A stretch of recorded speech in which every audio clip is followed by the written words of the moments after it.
Jin Park wiped the black grease from his rough hands with an old cloth as he heard a loud rumbling sound coming from outside his small repair shop. He had been working on a broken mining robot all morning, and his back was sore from bending over the machine. The sound grew louder and louder until it shook the metal walls of his workshop. He walked to the large door of his shop and pushed it open. What he saw made his eyes go wide with surprise. A strange silver ship was falling from the sky, leaving a trail of bright sparks and black smoke behind it. The ship was not like anything Jin had ever seen before. It was smooth and shiny, shaped like a teardrop, with no sharp edges anywhere on it. The ship crashed into the empty field next to his repair station with a loud bang that made the ground shake. Dirt and rocks flew everywhere. Jin covered his face with his arm to protect himself from the dust cloud that rose up from the crash. Sight. When the dust settled, he could see that the ship had made a deep hole in the ground. Jin grabbed his toolbox and ran toward the crashed ship. As he got closer, he could see that parts of the ship were glowing with a strange blue light. The metal looked different from anything humans made. It seemed to move and change color as he watched it. Suddenly, a section of the ship opened with a soft hissing sound. Jin stopped running and stood very still. He had never seen aliens before, and he was not sure what to expect. Would they be dangerous? Would they even be able to talk to him? 3 tall figures stepped out of the ship. Jin could tell right away that they were not human. They were much taller than him, with long, thin arms and legs. Their skin was pale blue, and their eyes were large and purple. They wore tight-fitting clothes that seemed to shine in the sunlight. The one in front walked toward Jin. She moved in a smooth way, like she was floating just above the ground. When she got close enough, she spoke to him in perfect English, though her voice had a strange musical quality to it. "Human male," she said. "I am Commander Nara of the Zephyrian Collective. Our ship has suffered serious damage.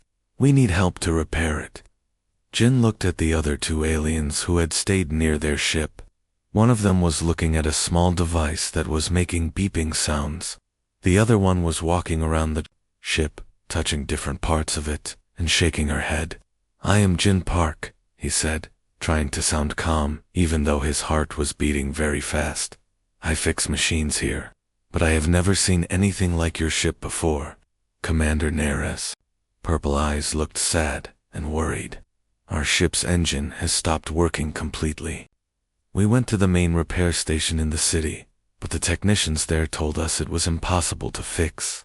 They said our technology was too advanced for them to understand." The alien who had been checking her device walked over to them. "Commander, our power levels are dropping fast. We have less than 7 days before our life support systems fail." "This is Engineer Vera," Commander Nara said to Jin, "and that is Navigator Kala." She pointed to the 3rd alien who was still examining their ship. Jin walked closer to the crashed ship and looked at the damage. The back part of the ship was completely black and twisted. He could see melted metal and broken pieces of things he did not recognize. But even though the technology was strange, he could tell what had happened. "Your engine overheated," he said. "Something blocked the cooling system, and everything melted." Engineer Vera looked surprised.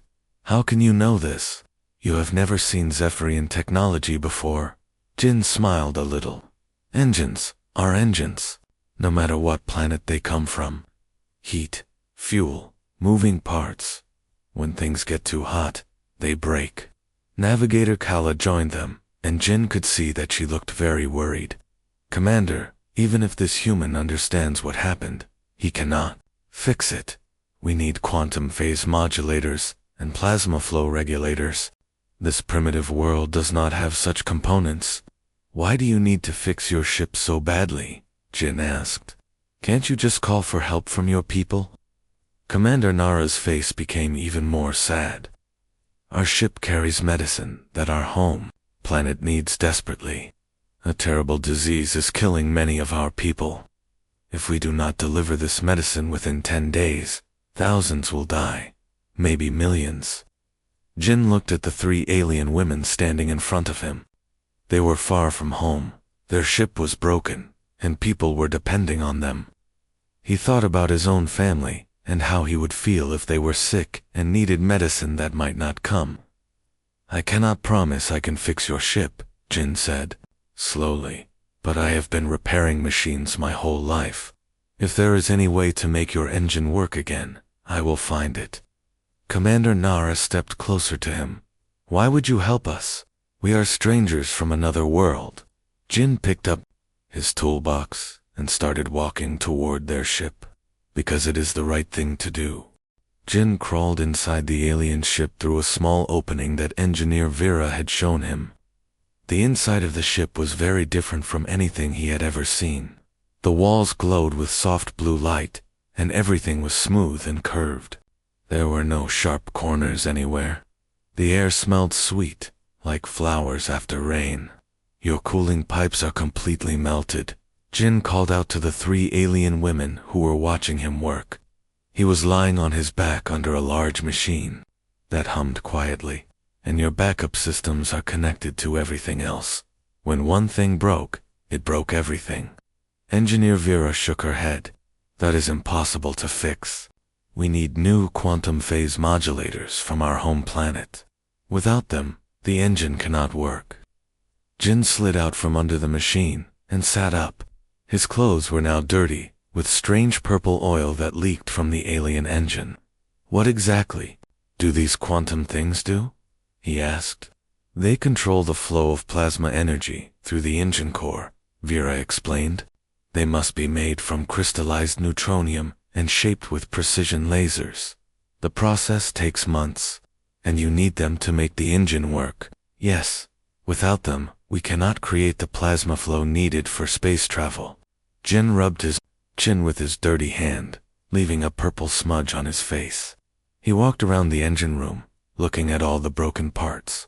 The alien technology was very advanced, but Jin could see that it was also very fragile. Everything was built to work perfectly, but when something went wrong, everything failed. "What if we do not use your quantum things?" Jin asked. "What if we use something else?" Navigator Kala looked confused. "Something else? There is nothing else that can do the same job." Jin smiled. "Maybe not exactly the same job, but something that can do the job well enough."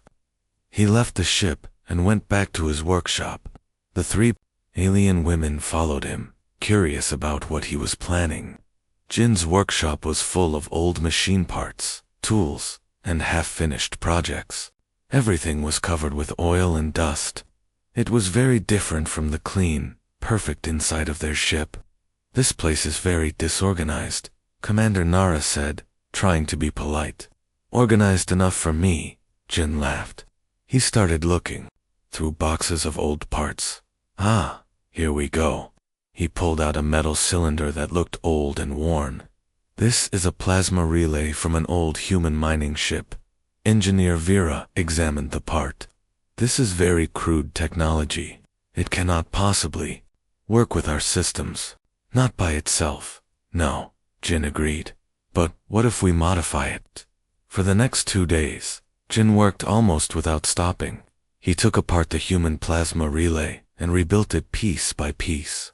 He made new connections using copper wire and steel plates. He reinforced the weak parts with thick metal brackets. It was not pretty, but it was strong. The alien women watched him work with growing amazement. Jin did not use any computers or measuring devices. He worked by feel and experience, testing each part by hand and listening to the sounds the machine made. "How do you know if it will work?" Vera asked, as Jin welded 2 pieces together with bright sparks flying everywhere. "I do not know for sure," Jin admitted. "But sometimes you have to try things and see what happens." This was very different from how the aliens worked. Their technology was planned and tested for years before it was built. Every part was designed to work perfectly with every other part. The idea of trying something without knowing if it would work made them nervous. On the 3rd day, Jin connected his modified human parts to the alien engine. He had to cut holes in the alien metal and force the human components to fit. The connection points looked rough and ugly compared to the smooth alien technology. "This looks wrong," Kala said, staring at the mixed human and alien parts. "It looks like it might work," Jin replied. He had also connected 3 backup systems that he built from spare parts in his workshop. If one part fails, another one takes over. If that fails, the third one starts working. "But our original design was perfect," Vera protested. "Why add these extra parts?" Jin wiped sweat from his forehead. "Perfect things break when something unexpected happens. Tough things keep working even when everything goes wrong." He had built thick metal shields around the important parts, and added extra cooling pipes made from old refrigerator coils. The alien engine now looked like it was wearing heavy armor, made of human junk. "Are you ready to test it?" Jin asked. The 3 alien women looked at each other nervously. Their beautiful, advanced ship now had crude human parts mixed in with their sophisticated technology. It looked wrong, but they had no other choice. "Start it slowly," Commander Nara said. Jin pressed a button, and the hybrid engine came to life. It made different sounds than before, deeper and stronger. The energy readings on Vera's instruments climbed higher and higher, beyond what their original engine had ever achieved. "This is impossible," Vera whispered, staring at her readings, in disbelief.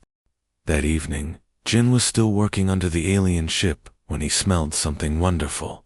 He crawled out from under the engine and saw Navigator Kala holding a small bowl with steam rising from it.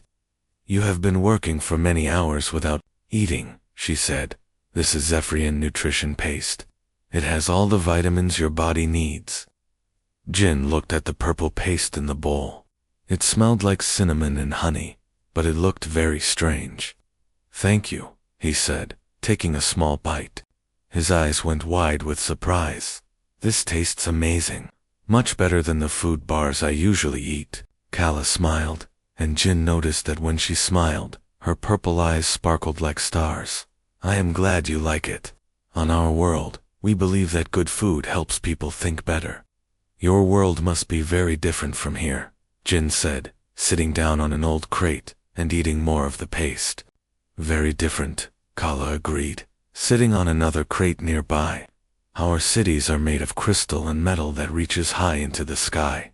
Everything is planned and organized. Every person has a job that was chosen for them when they were children." Jin stopped eating and looked at her with surprise. "You do not get to choose your own job." "No," Kala said sadly. "I was chosen to be a navigator because I am good with numbers and directions." Vera was chosen to be an engineer because she understands how machines work. Commander Nara was chosen to be a leader because she makes good decisions. "But what if you wanted to be something else?" Jin asked. "What if Vera wanted to be an artist, or you wanted to be a teacher?" Kala looked confused by the question. "Why would we want to be something else? Our leaders know what jobs we are best at. They make the right choices for us." Jin shook his head. "That sounds terrible. I chose to be a mechanic because I love fixing things.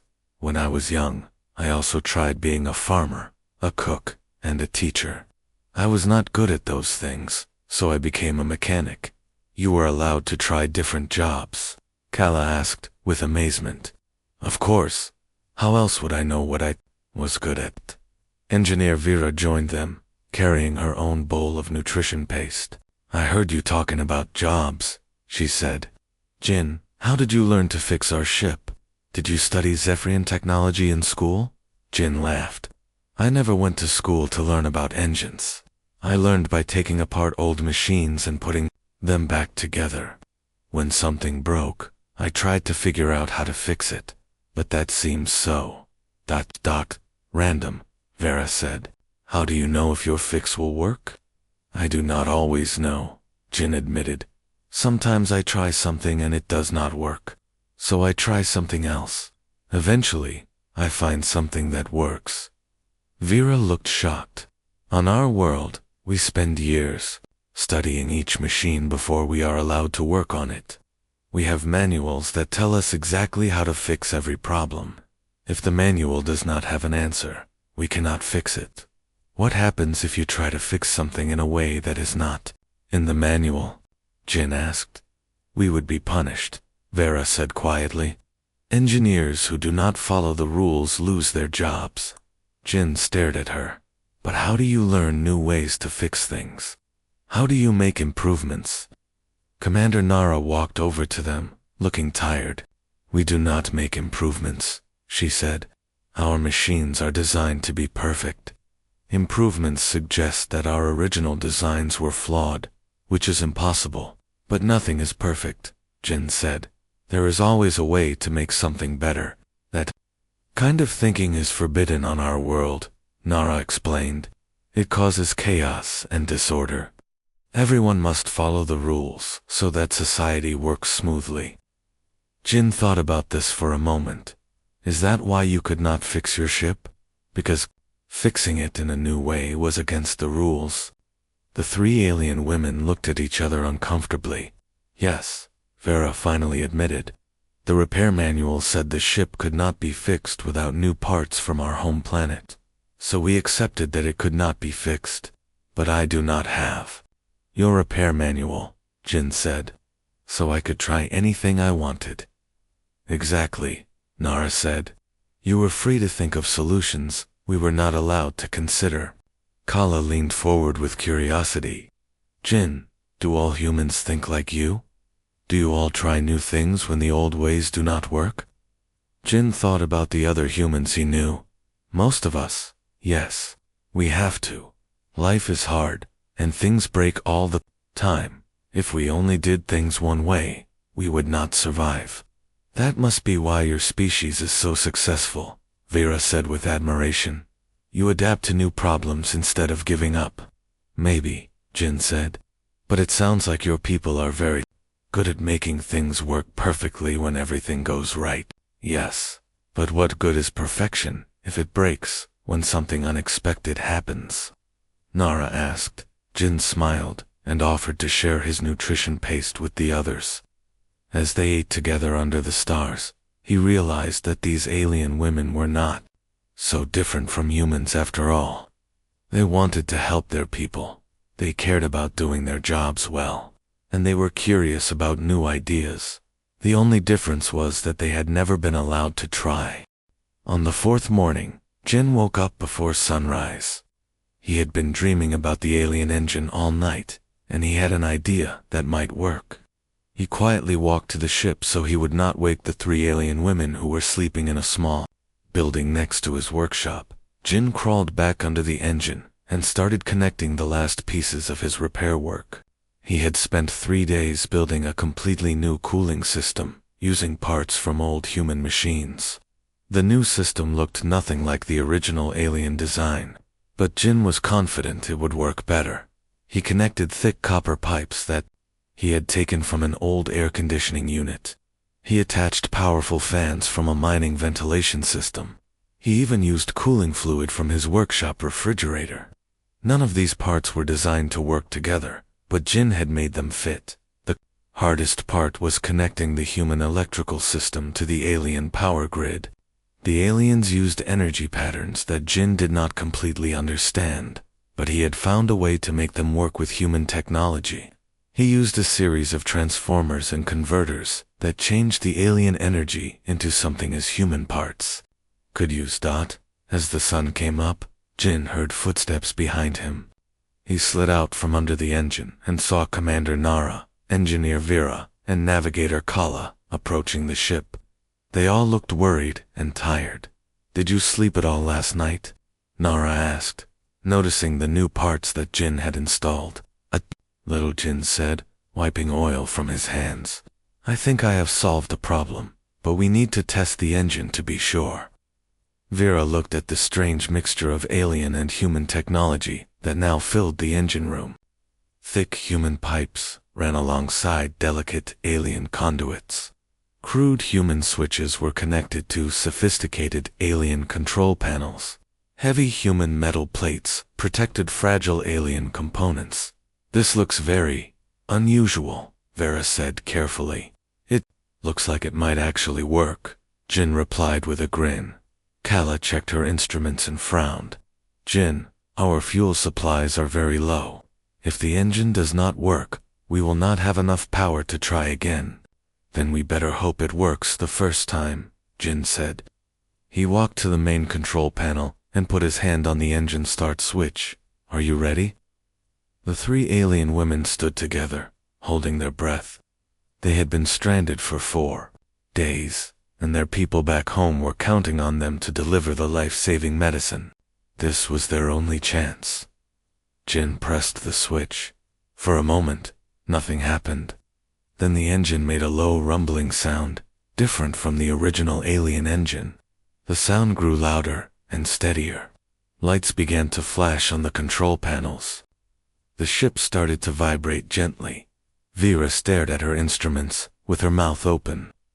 The plasma flow is stable, she whispered. The cooling system is working perfectly. All systems are running normally. That is not possible, Kala said, checking her own instruments. The engine efficiency readings are higher than our original specifications. Jin, what did you do? Jin smiled proudly. I built redundancy into everything. Your original engine had one cooling system that had to work perfectly. My version has 3 cooling systems that back each other up. If one fails, the others keep working. But the energy output is 30% higher than before, Vera said, still staring at her readings in disbelief. How can crude human technology make our engine work better? Because human technology is built to handle problems, Jin explained. Your systems are elegant and efficient when everything works perfectly. But when something goes wrong, everything stops working. My systems are tough and simple. They keep working even when things go wrong. Commander Nara walked around the engine room, examining Jin's modifications. She touched the thick metal shields he had built around the most important components. She listened to the steady hum of the human cooling fans. She watched the reliable human gauges that showed exactly how well each system was working. Jin, she said slowly, you have not just repaired our ship, you have improved it. I just used what I had available, Jin said modestly. That is exactly the point, Nara replied. Our engineers would have said it was impossible to repair the ship without the correct parts. You proved them wrong by using the wrong parts in the right way. Vera began running more detailed tests on the hybrid engine. The new cooling system can handle twice as much heat as our original design, she reported. The backup systems you installed make engine failure almost impossible, and the power output is stable at all speed levels. Kala was already calculating their travel time to their home planet. With this increased efficiency, we can reach home in 6 days, instead of 8. We will have time to spare. Jin felt a warm feeling in his chest as he watched the 3 alien women smile for the first time since he had met them. They had been so worried and scared, and now they had hope again. There is one more thing, Jin said. I installed a diagnostic system that will tell you exactly what is wrong if anything breaks again. And I wrote down instructions for how to repair everything using parts you can find on any planet with basic technology. You mean other mechanics can fix our ship now? Vera asked. Any good mechanic, Jin confirmed. You will never be stranded again. 6 months later, Jin was working on a broken mining robot when he heard the familiar sound of engines landing outside his workshop. He looked up from his work, wiping grease from his hands with an old rag. The sound was different from the usual human ships that visited his repair station. It was quieter and smoother. Jin walked outside and saw a beautiful silver ship sitting in the field next to his workshop. It was much larger than the ship he had repaired before, and it gleamed in the afternoon sunlight. As he watched, several figures stepped out of the ship. His heart jumped with happiness when he recognized 3 of them. Commander Nara, Engineer Vera, and Navigator Kala walked toward him, all wearing bright smiles. But they were not alone. Behind them came 6 more aliens wearing fancy clothes, with golden decorations. Jin Park, Commander Nara called out as she approached. It is wonderful to see you again. Nara, Vera, Kala, Jin said, grinning widely. I have missed you. Did you make it home safely? Did you deliver the medicine in time? Yes, thanks to you, Vera said, her purple eyes shining with happiness. We arrived 2 days early. The medicine saved millions of lives on our home planet. Jin felt tears come to his eyes. I am so glad. That is the best news I have heard in months. One of the aliens in fancy clothes stepped forward. He was taller than the others and wore a golden crown on his head. Jin Park of Earth, he said, in a deep, formal voice. I am High Chancellor Dex of the Zephorian Collective. We have come to honor you for your service to our people. Jin looked confused. Honor me? I just fixed their ship. Any good mechanic could have done the same thing. No, the High Chancellor said firmly. What you did was impossible, according to our greatest engineers. You took broken alien technology and made it work better than it ever had before. You used simple human parts to create miracles. Another alien in fancy clothes opened a large metal case. Inside, Jin could see glowing crystals and golden objects that looked very expensive. We offer you these gifts as payment for saving our people, the High Chancellor said. These crystals are worth enough money to buy anything you could ever want. Jin looked at the beautiful gifts, but he shook his head. Thank you, but I cannot accept payment for helping people. That would not be right. The aliens looked surprised. Commander Nara stepped forward and said, Jin, we knew you would say that, so we have brought you a different kind of reward. What do you mean? Jin asked. Engineer Vera smiled excitedly. Jin, would you like to teach our engineers how to think like humans? Would you like to show them how to solve problems the way you do? Jin's eyes went wide. You want me to be a teacher? More than that, the High Chancellor said. We want you to be our Chief Innovation Advisor. Your job would be to travel to our worlds and teach our people how to fix things using human methods. Navigator Kala added, ships all across our space fleet now use Jin modifications based on the repairs you made to our ship. Our engineers have studied your work and learned to build backup systems and use simple parts to solve complex problems. But I am just a mechanic, Jin said, still confused. I never went to school to learn about teaching. That is exactly why we need you, Vera explained. Our schools teach people to follow rules and use only approved methods. You can teach them to be creative and try new ideas. Another alien stepped forward, carrying a small device that projected images in the air. Jin could see pictures of Zephyrian ships with human-style modifications, alien engineers working with simple tools, and happy families who had been saved by the medicine delivery. Your way of thinking has already changed our entire civilization, the High Chancellor said, but we need you to help us learn more. Jin felt overwhelmed by all this attention. I do not know if I am smart enough for such an important job. Jin, Commander Nara said gently, you saved millions of lives with spare parts from your workshop. You are exactly smart enough, and you will not be alone, Kala added with a smile. We three have volunteered to be your assistants. We want to learn everything about human problem-solving methods. You would come with me? Jin asked. We have learned more about engineering in 4 days with you than in years at our schools, Vera said. We want to keep learning. Jin looked around at his small, messy workshop filled with old machine parts and half-finished projects. Then he looked at the group of aliens offering him a chance to travel among the stars and teach an entire civilization new ways of thinking. Will I still get to fix things with my hands? He asked. The High Chancellor laughed, a sound like musical bells. Jin Park, you will fix problems that our greatest minds thought were impossible to solve. Jin smiled and nodded. When do we start?